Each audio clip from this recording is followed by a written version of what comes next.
I går leverede de danske løbere en drømmestart ved VM i Schweiz her i værtsbyen Lausanne. Maja Alm indfriede alle forhåbninger med en imponerende sølvmedalje på sprinten. Det er Majas hidtil bedste præstation. Det gik rigtig godt. Jeg har løbet stort set perfekt. Jeg ved ikke, om jeg har taget de rigtige vejvalg, men jeg har løbet rigtig godt. Helt vildt. Jeg tror slet ikke, det er gået op for mig nu. Det er ikke gået op for mig nu. Men det føles helt vildt godt. Det var bare så spændende at sidde og vente på afgørelsen. Og jeg turde næsten ikke håbe på, at det endelig lykkedes at få en VM-medalje. Også Signe Klinting overgik klart sin egen forventning med en flot 12. plads. Det var Signes første VM-sprintfinale, og før start var målet en top 30 placering.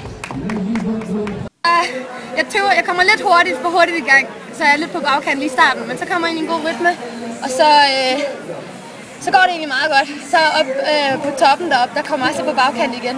Der var et lidt længere svært langstræk, hvor jeg sådan hele tiden tøver lidt med. Jeg tror, jeg har fået lavet en god løsning. Jeg får bare ikke presset ordentligt på. Men det var super, super sjovt, og det var mega fedt at løbe i mål. Og jeg var sådan helt trykken for ørerne af hæpper. Det var fedt. Simone Nikli, den nu 18-dobbelte verdensmester, vandt klassen overlegent med 36 sekunder foran Maja. Svenske Annika Billström tager bronze, mens den schweiziske triumf fuldendes i herreklassen med 3 gange schweizisk Mathias på podiet.